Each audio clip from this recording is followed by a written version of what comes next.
بسم اللہ الرحمن الرحیم۔ حضرت ابو بکر صدیق رضی اللہ تعالیٰ عنہ کے مختصر حالات۔ آپ حضرت صلی اللہ تعالیٰ علیہ وسلم کے بعد آپ صلی اللہ تعالیٰ علیہ وسلم کی قدیم رفیق، اسلام کے سب سے پرانے جانثار حضرت ابو بکر صدیق رضی اللہ تعالیٰ عنہ آپ صلی اللہ تعالیٰ علیہ وسلم کے جانشین منتخب ہوئے۔ آپ کا نام عبداللہ کنیت ابو بکر اور صدیق عتیق لقب ہے۔ والد کا نام قحافہ تھا۔ آپ قریش کی شاخ بنی تمیم سے تعلق رکھتے تھے۔ چھٹی پشت پر آپ کا نسب حضرت محمد صلی اللہ تعالیٰ علیہ وسلم سے مل جاتا ہے۔ آپ کا گھرانہ زمانۂ جاہلیت سے نہایت معزز چلا آتا تھا۔ قریش کے نظام سیاسی میں خون بہا کے مال کی امانت داری کا عہدہ آپ ہی کے گھر میں تھا۔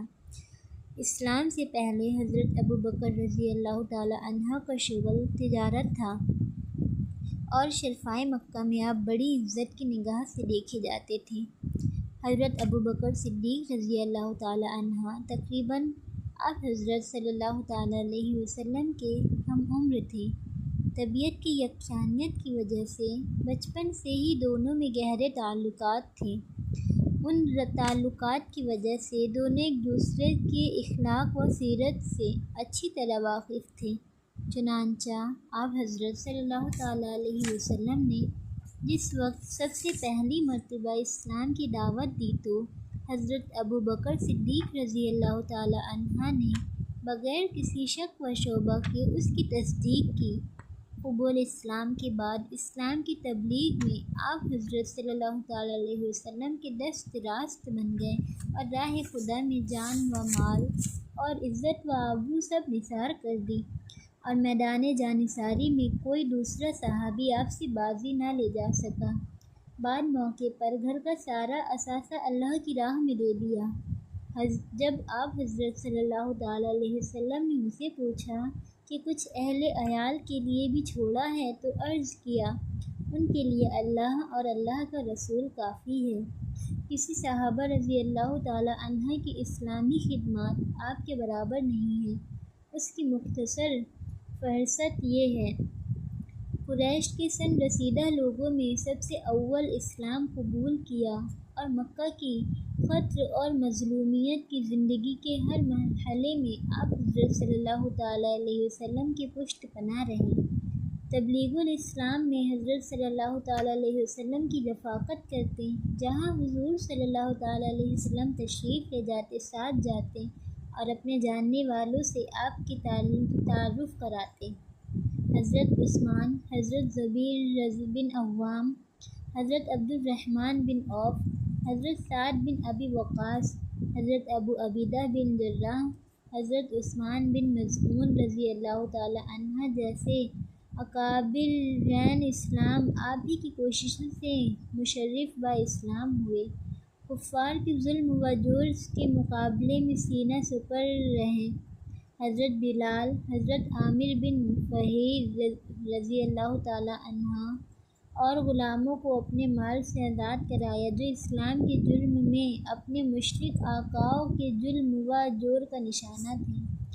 ہجرت کے بعد جب آپ حضرت صلی اللہ تعالیٰ علیہ وسلم نے مسجد کی تعمیر کا ارادہ فرمایا تو اس کی زمین کی قیمت جو 2 یتیموں کی ملکیت تھی، حضرت ابو بکر رضی اللہ تعالیٰ عنہ نے ادا کی۔ اس طرح مدینے میں سب سے پہلا اللہ تعالیٰ کا گھر حضرت ابو بکر رضی اللہ تعالیٰ عنہ کی مدد سے تعمیر ہوا۔ غرض آغاز اسلام سے لے کر وفات نبی صلی اللہ تعالیٰ علیہ وسلم تک ہر مرحلے میں حضرت ابو بکر صدیق رضی اللہ تعالیٰ عنہ نے آپ حضرت صلی اللہ تعالیٰ علیہ وسلم کی جانثارانہ رفاقت کی۔ آپ صلی اللہ تعالیٰ علیہ وسلم پر ان کی قربانیوں کا اتنا اثر تھا کہ رسول صلی اللہ تعالیٰ علیہ وسلم فرماتے تھے، جان و مال کے لحاظ سے مجھ پر ابو بکر سے زیادہ کسی کا احسان نہیں۔ اس رفاقت اور خدمات کی بنا پر صحابہ رضی اللہ تعالیٰ عنہ میں حضرت ابو بکر رضی اللہ تعالیٰ عنہ اسلام کے سب سے بڑے محسن اور اسرار نبوی میں محرم تھے۔ اس لیے وہ قدرتاً نیابت نبوی سے سب سے زیادہ اہل و مستحق تھے، اور آپ حضرت صلی اللہ تعالیٰ علیہ وسلم کی حیات ہی میں خاص موقع پر اس کا شرف حاصل ہوتا تھا۔ چنانچہ آپ حضرت صلی اللہ تعالیٰ علیہ وسلم کی مرض الموت میں جب نقل و حرکت کی طاقت آپ صلی اللہ تعالیٰ علیہ وسلم میں نہ رہی تو اس وقت آپ صلی اللہ تعالیٰ علیہ وسلم نے نبوت کا سب سے بڑا منصب یعنی مسجد نبوی کی امامت کا شرف حضرت ابوبکر رضی اللہ تعالیٰ عنہ کو عطا فرمایا، جو در حقیقت آپ کی جانثاری کی طرف اشارہ تھا، لیکن اسلام کا نظام شورا پر ہے، اس لیے آپ صلی اللہ تعالیٰ علیہ وسلم نے اپنی جانب سے کسی کو اپنا جانشین مقرر کر کے اس کا دل توڑنا نہیں چاہتے تھے، اس لیے صراحتاً کسی کو جانشین نامزد نہیں فرمایا۔ عہد صدیق پر مختصر تبصرہ۔ حضرت ابوبکر صدیق رضی اللہ تعالیٰ عنہ اسلام کا تذکرہ، پیکر اور اخلاق نبوی صلی اللہ تعالیٰ علیہ وسلم کی مجسم تصویر تھی۔ آپ کے دور کی یہ خاص خصوصیت ہے کہ اس میں کوئی ایسا کام نہیں ہونے پایا جو رسول صلی اللہ تعالیٰ علیہ وسلم کے زمانے میں نہ ہوا ہو۔ آپ کو کل 2.25 سال مسلمانوں کی خدمت کا موقع ملا۔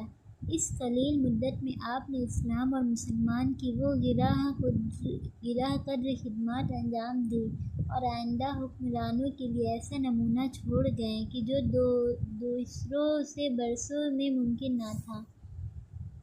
آپ رضی اللہ تعالیٰ عنہ نے سب سے زیادہ اس کا لحاظ رکھا کہ کسی امر میں عہد نبوی سے سر متجاوز نہ ہونے پائے۔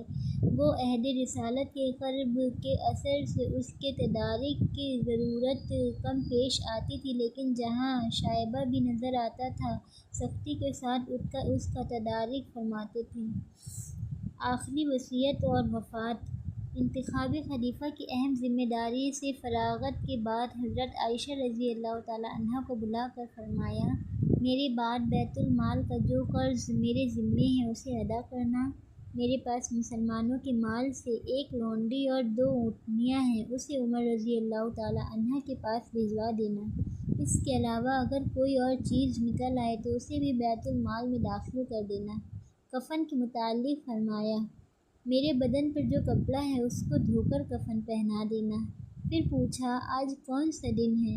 معلوم ہوا دوشنبہ۔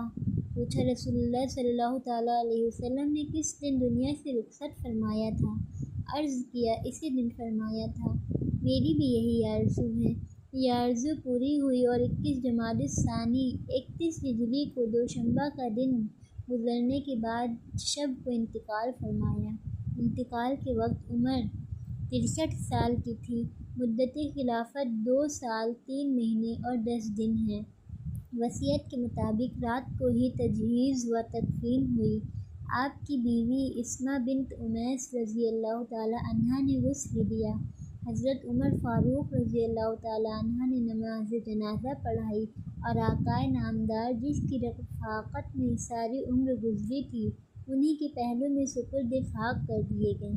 وفات کے بعد عبداللہ، عبد الرحمن، اسمہ اور عائشہ امیر المومنین رضی اللہ تعالیٰ عنہ سمیت کئی اولاد یادگار چھوڑی۔ ایک صاحبزادی وفات کے بعد پیدا ہوئی۔ حضرت ابوبکر رضی اللہ تعالیٰ عنہ کے قبول اسلام کا واقعہ۔ حضرت ابوبکر صدیق رضی اللہ تعالیٰ عنہ کے زمانہ جاہلیت میں حضرت محمد صلی اللہ تعالیٰ علیہ وسلم کے گہرے دوست تھے۔ بعثت نبوی میں صلی اللہ تعالیٰ علیہ وسلم کے بعد ایک مرتبہ حضرت ابوبکر رضی اللہ تعالیٰ عنہ حضور صلی اللہ تعالیٰ علیہ وسلم کو تلاش کرتے ہوئے گھر سے نکلے۔ راستے میں ملاقات ہوئی تو پوچھا، اے ابو قاسم، جو کہ حضور صلی اللہ تعالیٰ علیہ وسلم کی کنیت تھی، آپ کی قوم کو مجالس میں دکھائی نہیں دیتے اور آپ کی قوم کے لوگ آپ پر یہ الزام لگاتے ہیں کہ آپ ان کے باپ دادا کو برا بھلا کہتے ہیں۔ حضور اکبر صلی اللہ تعالیٰ علیہ وسلم نے فرمایا، میں اللہ کی طرف سے رسول بنایا گیا ہوں اور میں تجھے اللہ کی طرف دعوت دیتا ہوں۔ جب حضور صلی اللہ تعالیٰ علیہ وسلم اپنی گفتگو سے فارغ ہوئے تو حضرت ابوبکر صدیق رضی اللہ تعالیٰ عنہ نے اسلام قبول کر لیا۔